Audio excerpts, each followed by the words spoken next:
Good morning, good afternoon, or good evening based upon the time zone in which you are living. This is Let's Talk Up Close and Personal, doing something a little different today, and I want to welcome you. And my name is Dr. Nathalie Chase Thompson. I've never done any real self-promoting of the first book, which is titled And Now I Live. It's actually my life from age 8 up to age 20. But today, I think I want to share one of the chapters and just expound upon it a little bit. Because a lot of times when we write our story, our truth, we don't always put in some of the intricate details. Some things you just don't think about when you're writing, and after it's gone, editing and publishing, then you start remembering things. Well, we're going to do chapter 3 today, like I said, and it's titled My Hero Syndrome. Remember when I said I couldn't really make friends, and some of the friends I should have never made? Now, this all stands from ages 13 to 15. My junior high years. Find yourself skipping school, hanging out, going and getting high, smoking, drinking, having sex with other guys because you want to fit in. That right there, some young people today, older, middle-aged, if you haven't dealt with it, if you haven't addressed it, if you put it out your mind, these are things that actually happen. And these are things that are still going on. That's why it's important to hear your children and your young adults when they're talking to you. And don't just dismiss them or be so busy that you can't pay attention. One of those days, I didn't want to go, and my friend insisted. We were going to go to my boyfriend's house because I need to get something, and then over to my house. This was a classic setup, and I was clueless. We get to the boyfriend's house, and while we're there, she and the boyfriend go in and have sex. I'm sitting in the living room looking at the TV, and the next thing you know, a couple other guys come in. I'm drinking a soda, and I have to walk away. I come back, I finish my drink, and then I'm not feeling well. Oh well, let us take you home, and you'll be all right. My friend comes out. I'll go with you. Nobody is there, right? Still clueless to the whole setup. You'll be able to go in and go to sleep before your sister gets home from school. I am out of it. I can't keep my eyes open. I'm extremely drowsy and very nauseous, and I vaguely remember getting in the front seat. She's sitting next to me and the boyfriend is driving, so there are 3 of us in the front. However, the guys that came over jump in the car. They were just going to ride with him to take me home. I had no idea there was a second car that followed. She and the boyfriend helped me to the door. She came in with me to make sure everything was straight. You go ahead and lay down. I'll lock the door when I leave. The next thing I know, someone is on top of me. Before he gets up, there was another one, and again and again. In fact, there were 7 of them. That was called back then a Georgia train. Today it's known as gang rape or date rape. Either way it goes, it can mess you up. It can mess your mind up. It can destroy your body. It definitely would jar somebody's self-esteem, and it can actually cause you to go one of 2 ways: into a dark place, or you ultimately bounce back and just become stronger. Well, I was teeter-tottering between the both. I thought I was hollering. I felt like I was fighting. No matter what I did, they wouldn't stop. They actually started a second round. One of the guys realized that I was crying and was fighting them. I was screaming, and he stopped. Then he made them leave. This was now my hero. This is called the hero syndrome. He put me in the shower, and I remember shaking so bad because it was cold. It was a cold shower, and I wanted to get out. He kept telling me, "No, stand under the water. I need you to wake up." Then he fixed something hot. I can't recall if it was coffee or tea. He sat with me until I came around. He apologized because he thought I wanted it, mainly because everyone else she would bring was game. They knew what to expect. He made sure I was all right and alert, then he leaves. I wouldn't dare tell anybody, thinking to myself, because nobody would ever believe it. I didn't even believe it myself. It didn't happen once, it happened twice. If you are delusional, you will think that there is no way you are going to get caught up in the same situation again. If you skip school, get high, or drinking and hanging out with your so-called friends, trust me, it will happen again or possibly worse. It happened again. The reason why, in my opinion, guilt by association. While walking home with a true friend through the Washington Heights path, they jumped out of the bushes and grabbed me. I wish they would have just killed me and gotten it over with. All of a sudden, one of them started screaming and yelled for the others to go. They were being hit and couldn't see where it was coming from. I didn't know then, but I know now. They were my warring angels fighting for me. And this lady and man came and got me up and took care of me. It was if I was dreaming. I can't tell you how I made it to the girl's house after all of that. Let's stop right there. Let's go back to the first round. Hanging out with your so-called friend. Skipping school with your so-called friend. Person that you thought was your friend. Never thought you couldn't trust them. Never gave reason not to trust them. But now this happens.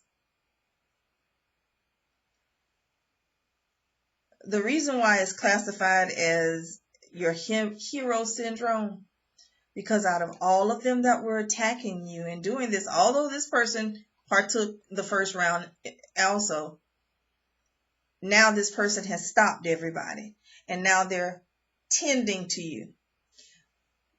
But it didn't dawn on me until I was actually writing the book. He wasn't taking care of me. He was erasing the evidence.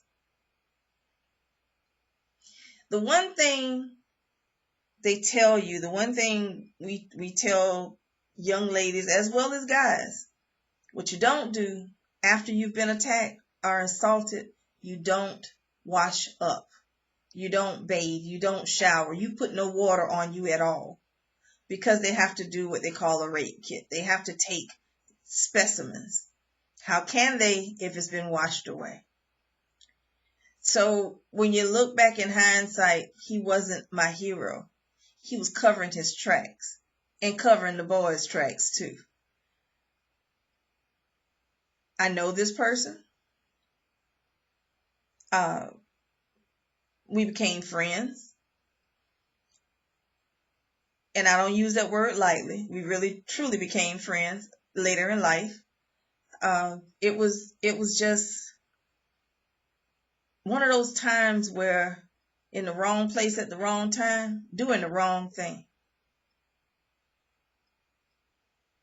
That's why when I see young girls knowing they should be in school and they're hanging out or they call themselves skipping, I will stop them. I don't have to know them. I really don't care. And I share a lot of times this particular incident, not to scare them, but I'll take that back. Yeah, to literally scare the hell out of them. And I let them be known that this can happen to you. You don't know, and even if you're not with the person that's setting you up for this, you can get snatched at any given time, and that becomes even worse.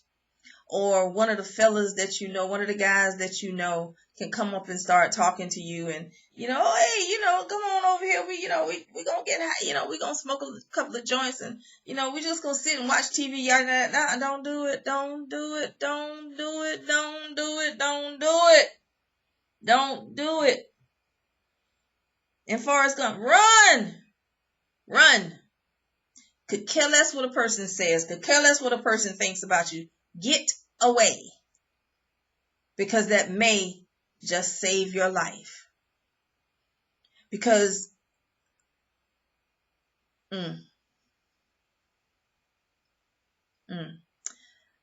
what if you're not fortunate enough to come out of that? It didn't physically affect me.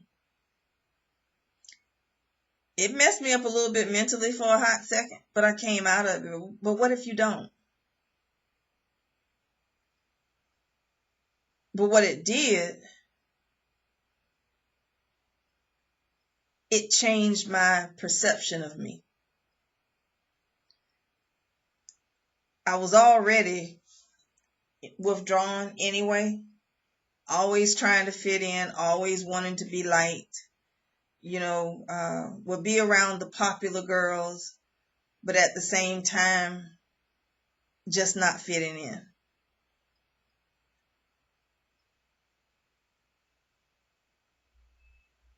And you think that that's a bad thing.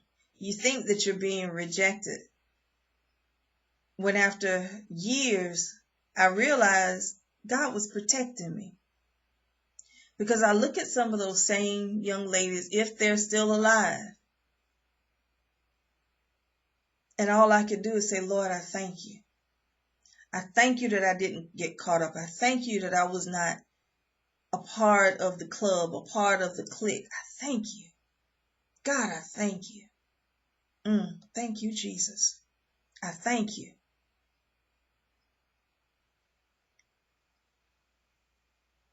Other things did happen as, years went on.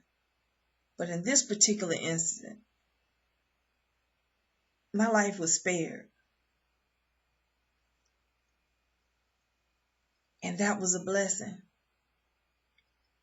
And God knew that I would come back and tell somebody. He knew that at the particular time when the revelation came back and the memories began to start flooding in and the floodgates just opened and gushed in, he knew that I would tell. I would tell someone. Didn't have anybody to tell back then, but he knew that I would tell someone else about this. If for no other reason, if the book helps one person, it has done what it was supposed to do. If it helps save one person's life, if it helped change one person's viewpoint of themselves, because this is not something that happened back then. It still happens now. It happens even more now than it did back then, to be honest. There's so many different drugs that can be used. There's so many different ways for drugs to be slipped to you. And like I said at the beginning, this is not just things that are happening to females. It happens to guys as well. It happens to the young children, the teenagers, and adults. It has no age barrier. It has no gender restriction. You can be heterosexual, or you could be of an alternative lifestyle. It doesn't matter. You can be rich, you could be middle class, or you could be poor. It doesn't matter. It doesn't discriminate. How about that?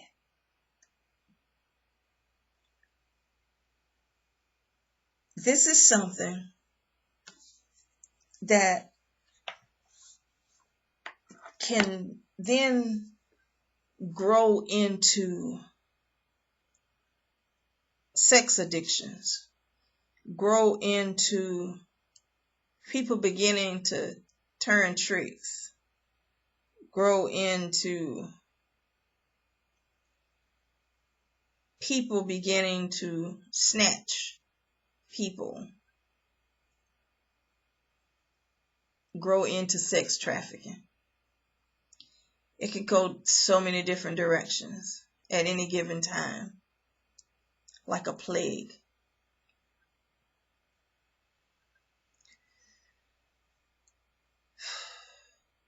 Sometimes young girls come up pregnant at a very early age. And the first thing the mama want to say, oh, you ain't nothing but a little hoe. Yeah. And what if that girl had been raped? You already called her a hoe. Little slut. You ain't nothing. Da da da da da da. Never bothered to find out what happened. Never bothered to find out, how did you get there? Were there any signs leading up to this? And that hoe or that little slut could be pregnant from somebody right there inside your house. Be it biological parent, father, stepfather, brother, an uncle, a cousin, best friend, somebody visiting. Who knows? Be passed from one person to another, right up under your nose, and you have no clue.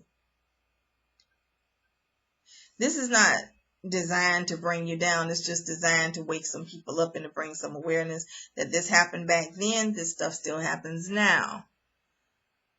And it's imperative that we begin to give our children their voice back.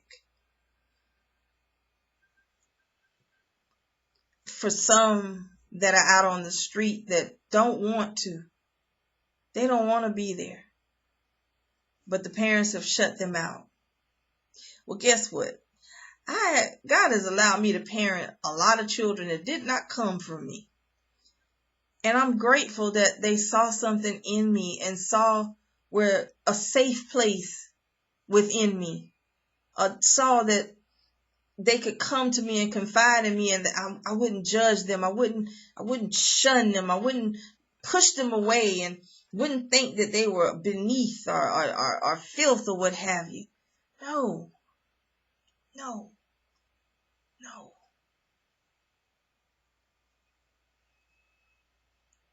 And then would seek help with and for them so that they would know that they'll be cared for. Like I said, just want to take a few minutes. Food for thought. Just one of the chapters out of the book. Remember, this is Let's Talk Up Close and Personal. Would really like to hear your thoughts, hear your opinions, your takeaways from this. Some topics that you would actually like to talk about. Or if you're interested in coming on and having a dialogue. It's normally during the day on Fridays from 12:15 to 12:30, but we are actually opening up to where we'll have some evening times, some weekend times, because we want to accommodate the speaker, those that's going to come in and share with us, and they're not necessarily available during the weekday, and we're aware of that.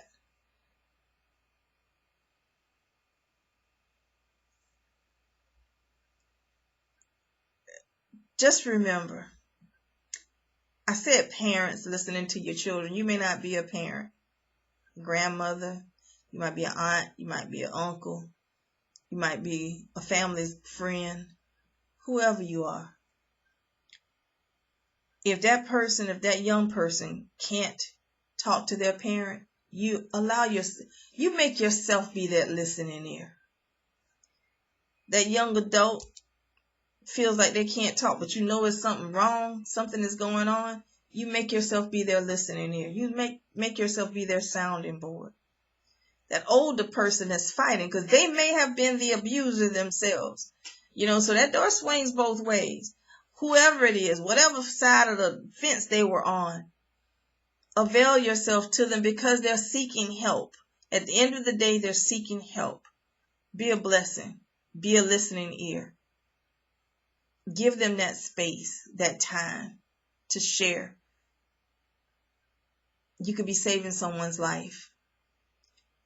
You could be saving someone's life from becoming a victim, or you can be saving someone's life from going out and committing a crime against themselves and ultimately, first and foremost, against someone else.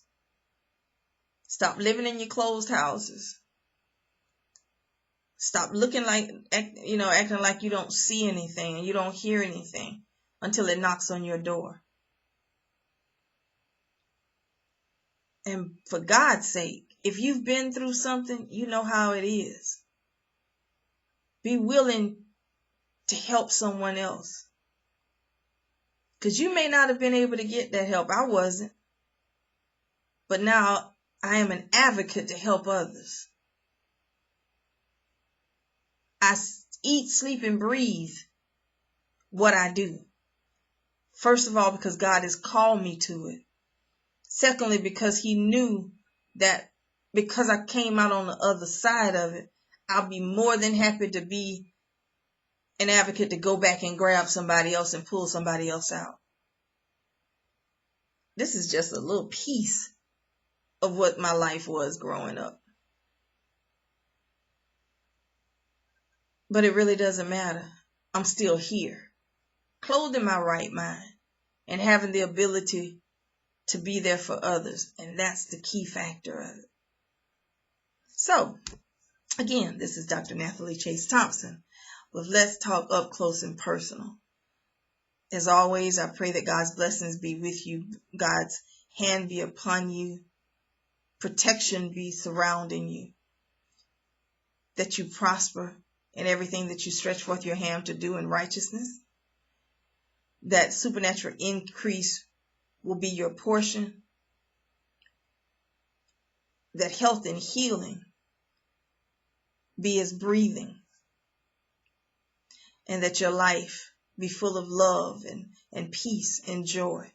Even going through the trials, you can still laugh. Even going through the tribulations, and we will face those, you'll still be able to see a bright light on the other side of the dark cloud. Blessings to you. Peace and love.